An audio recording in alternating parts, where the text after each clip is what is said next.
Assalamu alaikum. I'm Asma Mushtaq from the Double E Vibes, and in this tutorial we will get to know what are the block matrices and why do we use it. Okay, so assuming that we are given a matrix A whose entries are A11, A12, A13 and then A14. Similarly, the second row is defined as A21, A22, A23 and A24. I am just writing the general representation of a matrix. Then the last row is A31, A32, A33 and A34. Okay, so this is the matrix of order 3 cross 4. Why? Because here are 3 number of rows and 4 columns are present in it. Okay, now the idea of getting the block matrix is such that we can partition this matrix into the smaller blocks by using the horizontal lines and then some vertical lines. Fine, and in this case you can see that this matrix A has been divided into the smaller sub blocks.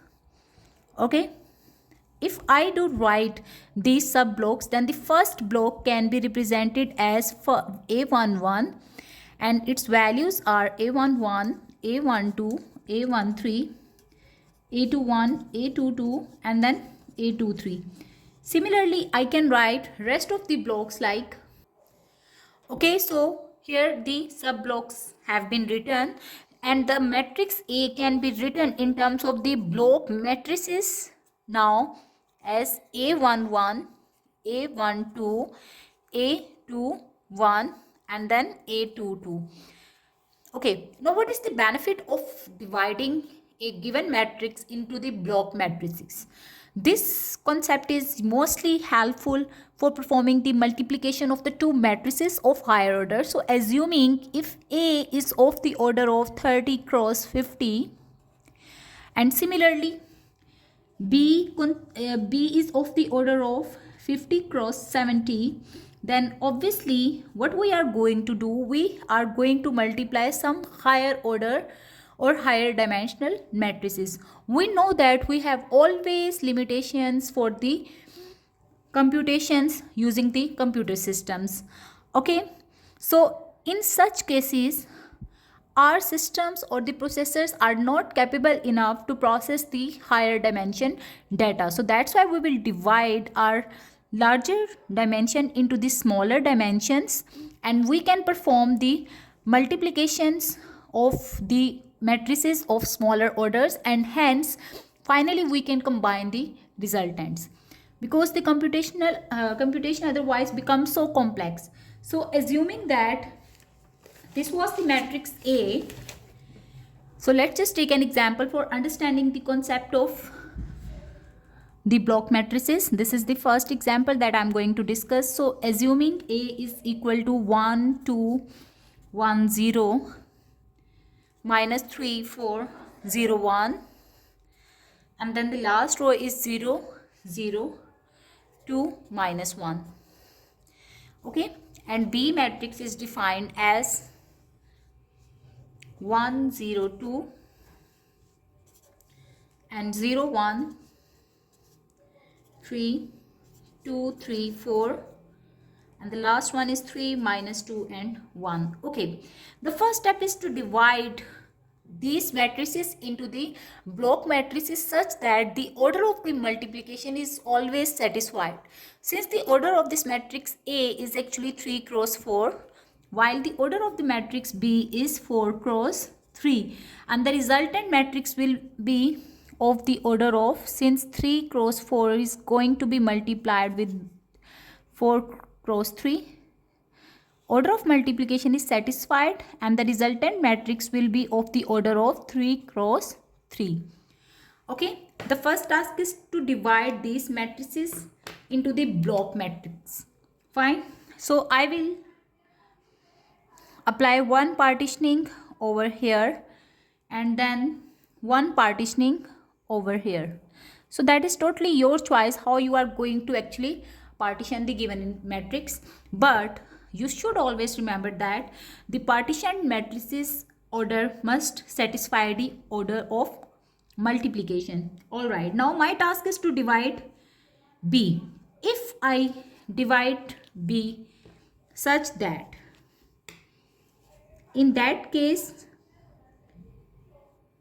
the order of A11 is actually equal to 2 cross 2, while the order of B11 will be 2 cross 1. So this is okay if I go like that.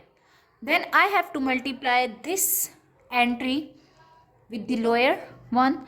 So its order is 2 cross 2, and this block is of the order of which is having two entries, 2 cross 3, 2 and 3, sorry. So its order is 2 cross 1. But let's just look at the other part. Now this is of the order of 2 cross 2, the order of this block, while the order of this block is 2 cross 2, and similarly its order is 1 cross 2, and its order is 2 cross 2. So if I partition that way, this partitioning is okay, and if I partition this way, this partitioning will also work in that case. Fine. So let's just divide the matrix B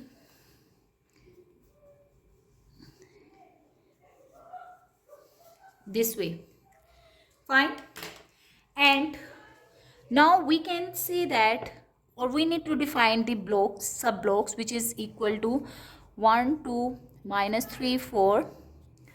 Then A12 will be equal to 1 0 0 1. Now this is another important point that you can notice over here.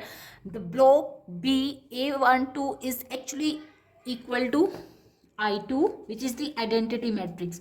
So this will make our multiplication quite easier, because whatever the vector or the matrix will be multiplied with this identity matrix, we can directly write its value rather than making the computation. Fine.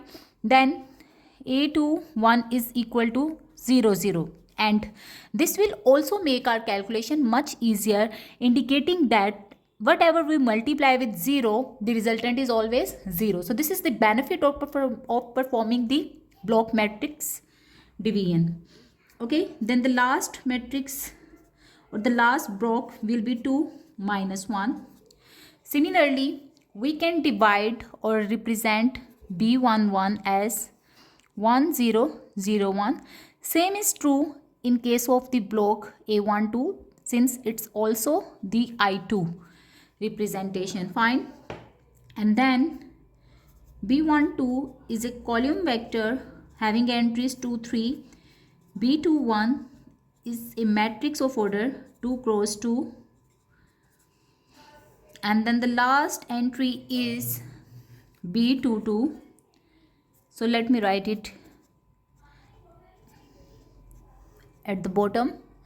So it becomes 4 and 1. In this way, you can see I have divided or represented the sub blocks or the block matrices of the original matrix A and B. The next task is to perform the multiplication. So I will perform the multiplication of the blocks rather than the multiplication of the entries. So I can write A in terms of the blocks, which is A11, A12, then A21 and A22. Similarly, the matrix B will be represented in terms of its blocks, which are B11, then B12, B21 and then B22. One thing you must have noticed that I am using the capital letters for representing the blocks, since they are also matrices. Otherwise, the entries of the matrices are represented in terms of the smaller letters. Okay. So if B is not here and I am just multiplying or performing the multiplication, then considering the order of multiplication of the matrices, how we perform the multiplication? First we go through this row and we multiply the column wise and we obtain the first entry. So A11 will be multiplied with B11, so you will have A11 into B11, then plus A12 will be multiplied with B21, so A12 B21. Okay, in this way you obtain the first entry of the resultant. Then you will, for obtaining the second entry of the matrix, resultant matrix, what I will 2, I will take the second row and then I will go through the first column. Okay, so in this way I can write it as A21 B11 plus A22 B21. Alright, now I have to obtain these two missing entries. So what I will do, again I will go through the first row but now through the second column. So this becomes A11 B12 plus A12 B22. And now I will take the second row and the second column again. So this becomes A21 B12 and then I will have A22 and B22. See, now the multiplication is actually asking me to take A11, which is represented by 1, 2, minus 3 and 4, and then I have to multiply it with B11. So what is B11? B11 was the identity matrix 1001. So without even performing the calculations, I can just write it as 1, 2, minus 3 and 4, because we know that A into identity is the A itself. Okay, so see, my calculation became quite easier. Similarly, the next step is A12 should be multiplied with B21. So what is A12? A12 is 1001. It's again an identity matrix and I have to multiply it with B21. So B21 was equal to 2, 3, 3 and then minus 2. Okay, and again I can directly write 2, 3, 3 and minus 2. The next step is to add these two matrices. So I will perform the addition of these two matrices and the resultant is obtained by adding the corresponding entries. So 1 will be added into 2, it results in 3, then minus 3 plus 3 is 0, then 2 plus 3 is 5, 4 minus 2 is 2.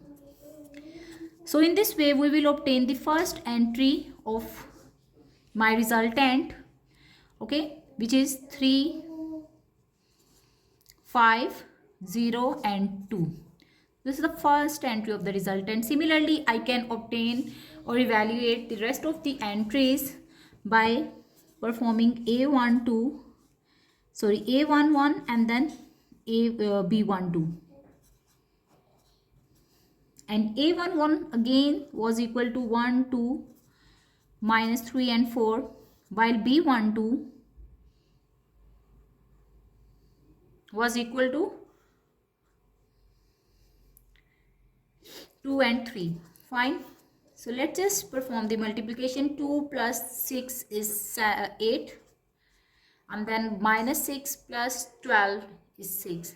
So in this way you can see I have obtained A11 and B12. Then the next step is to perform A12, B22.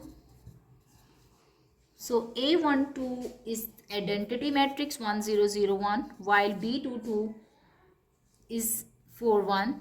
It's a vector, column vector, so obviously you will get the column vector itself. Fine, and hence you can see we have to add these two entries. Okay, so the resultant will be obtained by adding these two column vectors. So this becomes 12 and 7. Fine. Similarly, we will fill the rest of the entries. So this is the second entry that we obtained and it is 12 and 7. All right. One thing, we can also identify the order of the resultant matrix. How? Since the order of A was 3 cross 4, while the order of B was 4 cross 3. So the resultant matrix will be of order 3 cross 3. Okay. So see, we can easily identify these two or determine these two entries. Hence the last entry is 7, and in this way you can see we have obtained the product of A and B. If you have some question, you can drop the question in the comment section, and please don't forget to like, subscribe and share. Thank you for watching.